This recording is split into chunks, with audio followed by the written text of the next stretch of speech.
Welcome to the InfoWars Nightly News. It's Tuesday, December 16th, 2014, and I'm Leanne McAdoo. Here is what's coming up tonight. Tonight, a Washington state sheriff defends his deputy's controversial comments. Then, your social media activity factors into your threat score. And a new poll shows Americans want fewer gun restrictions. That's next on the InfoWars Nightly News. Anybody that's got a head on their shoulders is working to try to fix things politically while arming to the teeth and getting ready. Well, you'll recall that yesterday we showed you shocking video that was provided exclusively to InfoWars showing a Washington state sheriff's deputy on camera saying that officers need all of those MRAP vehicles because of those pesky constitutionalists with firearms. Now, the video prompted thousands of comments and a 9-minute video response from Sheriff Ozzie Knezevich in which he claims that the video was being taken out of context. Today I'm here to talk to you a little bit about a INFOWARS report that states that a Spokane County deputy stated that we need a armored personnel vehicle to deal with constitutionalists that have stockpiled ammunition. It's totally appropriate in Iraq, but what kind of a situation in the U.S. would you see that happening? I mean, we've got a lot of constitutionalists and a lot of people that stockpile weapons, a lot of ammunition. I mean, we've got a lot of constitutionalists and a lot of people that stockpile weapons. That report, in and of itself, is very misleading. What you haven't been told is a particular interview started by a lady filming deputies at a charity function that were working with the MRAT, and her whole contention was that we were trying to desensitize children to the fact that we had an MRAT, that it was all propaganda. She then proceeded to interview not just one deputy, but a sergeant, a corporal, and a deputy. My question is why is only 3 seconds of that interview being shown by InfoWars? Because we are engaged in real journalism here. We go wherever the truth leads us. Now, we've seen a long slide towards a paramilitary police state in this country. I've been talking about it for a long time, made 4 films on the subject since the late 1990s, and we are now here.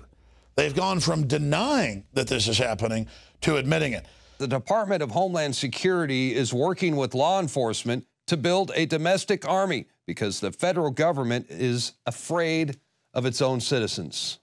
And don't forget, the FBI, the DHS, and the nation's police departments, they're being trained that we are the enemy. And look, I've got here a Department of Justice Constitutionalist Extremist Guide right here in my hand. This was published by the DOJ. And it says to look out for American citizens who are members of the Patriot Movement. This is a training manual that's titled Investigating Terrorism and Criminal Extremism, published by the DOJ, complete with terms and concepts to help recognize potential extremists. I'm going to read some of their bullet points, and you're not going to believe this. This is what they consider to be extremist speech.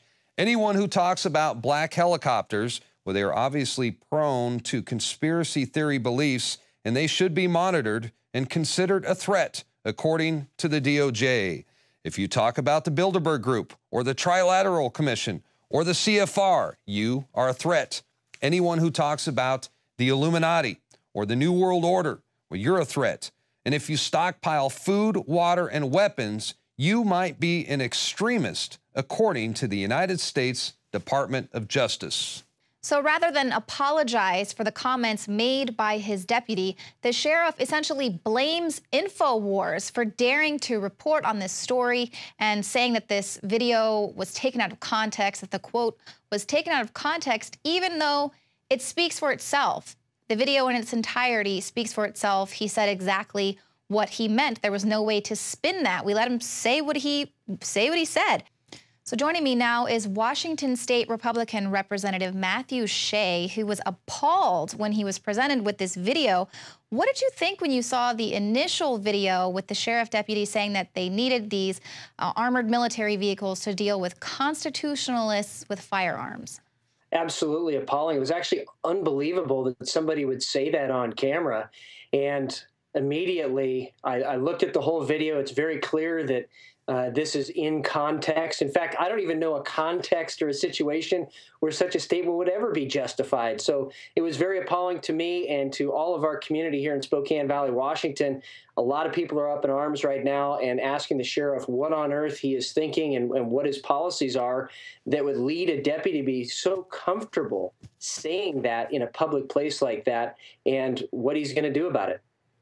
Right, especially considering a lot of the backlash that deputies are facing just being on camera, being filmed by citizens, to just so casually be able to offer up that as a response. And then, of course, you saw the 9-minute video response there by Sheriff Knezovich, and basically saying it was all taken out of context, we're fear-mongering. What did you think about his response? Well, this is the smoking gun. Senator Rand Paul here just a couple weeks ago actually called out the people administering the grant program that sends these armored vehicles down to local law enforcement and asked a question then, why do you need bayonets? Why do local law enforcement need bayonets? Give me one instance where they could use those things. And I think that that's what this particular individual, when they interviewed the deputy, was asking the same question. And the question has to be answered by him, not by the public. He's the one that has to defend why he's against being a constitutionalist, being against somebody that loves the rule of law, that loves the Constitution, being against somebody that believes that the Constitution means what it says. He's got to defend that. And his deflection, which is what that 9-minute video was really kind of what he does here in Spokane County. Is a long pattern of behavior of bullying and intimidation. And that's really the way it came across to me and many other elected officials out here in Spokane Valley. And this has larger implications. What do you think is the broader implications for this militarization of the police and this kind of mentality that they seem to be getting this training to fear veterans and fear those who are constitutionalists and fear Americans exercising their Second Amendment right? Well, they want us to self-censor. I mean, that's the worst form of tyranny, when we're so afraid to say anything or do anything that we self-censor. And the MIAC report that came out here a few years ago, I mean, I'm a constitutionalist. I believe in the Constitution. I love it. I served my country in combat as a veteran. I'm pro-life. I'm pro-gun. I supported Ron Paul. So suddenly I'm on a list. And what's very startling about this particular sheriff is he had the Southern Poverty Law Center in here training his deputies a few years ago. And a lot of the rank and file deputies actually expressed their concerns with the training and their concerns with the direction that the sheriff was taking the department. And so I think that anytime we have somebody that is saying innocent citizens that have done nothing else other than love the Constitution are somehow the enemy, we don't live in a free country anymore. And when that is allowed to stand, then tyranny gets a foothold. And I think that that's one of the reasons there's been such this great public outcry here in Spokane Valley, Washington, why there's going to be a protest in front of the sheriff's office this weekend, and why he needs to take action to do, I think, the right thing, which would be to apologize to the citizens, do some remedial constitutional rights classes, establish a citizen board to oversee the deployment of that MRAP, or even better yet, get rid of it and send it back. And also to meet with the people he's offended instead of trying to blame them for what his deputy said. And clearly, what other conversations occurred before this to make that deputy so comfortable that he could say that in a public place in front of a Walmart? Absolutely. Do you see any legislation or anything coming from just what we've learned in recent months about the 1033 program and just how outspoken they're being about what this military equipment is actually going to be used for? Well, we are. There's a group of Liberty legislators in Washington State. We have something called the Freedom Agenda, and we're working very closely together right now to address this situation. And I want to highlight one other thing that happened in October, actually October 20th, 2014. Our sheriff had a closing statement at the Central Valley High School Government Club debate, and here's what he said. This is an exact transcription. Quote, "I, with the strike of a pen, can affect your freedom. I can also take your life in certain circumstances." That is an alarming attitude. So I think that regardless of what legislation we introduce, we have got to change the attitude back to what it originally was, and that's being a peace officer instead of a law enforcement officer. And I think if that happens, we won't be having these discussions about MRAPs being used against constitutionalists anywhere in America. My goodness, that is absolutely chilling quote that you read. And that is the mentality. They are given a license to kill, and yet we see them again and again being able to get away with it, not being indicted because of this blue privilege. But Representative, thank you so much for your time. Thank you for meeting with us last minute. And anything else we need to know about the protests? I know they're planned for this Saturday. This Saturday in front of the Valley Sheriff's Office at about 2 o'clock.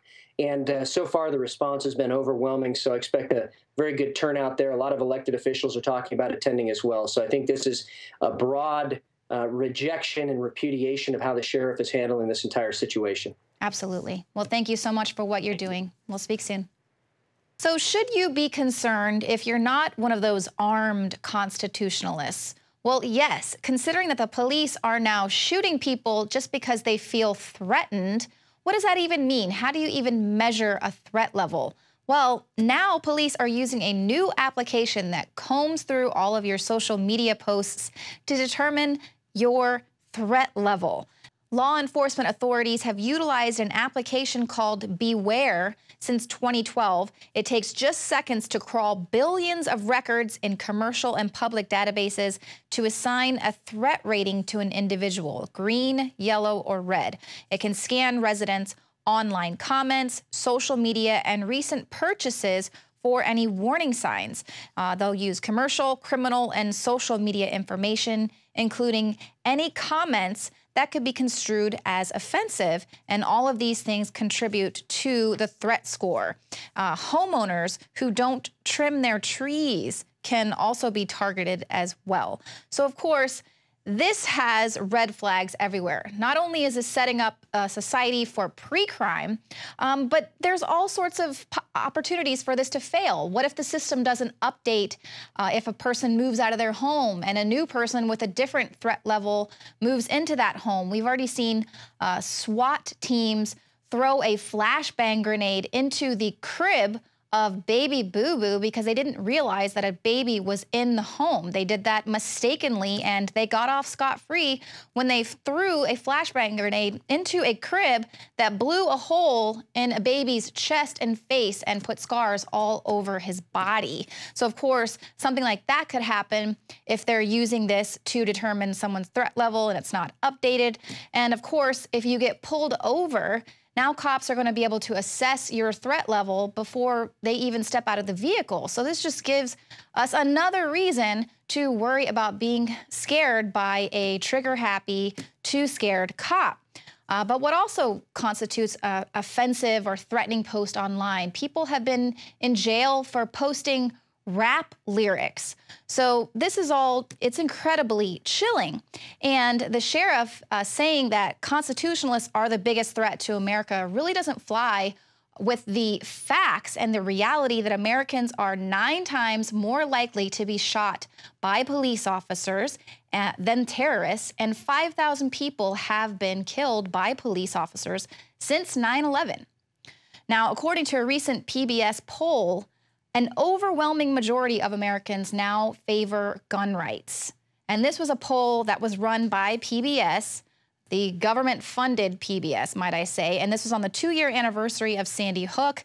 And basically, they pumped readers full with pro-gun control statistics and then asked people whether they would like these similar gun control policies in their state. And of course, they were probably shocked at the overwhelming response. 95% of respondents believe that laws like this will unnecessarily punish lawful gun owners and will do little to prevent mass shootings. That was 79,000 votes out of a total of 83,000. So Americans can see the writing on the wall, even when they're faced with irrefutable proof. Their own sheriffs on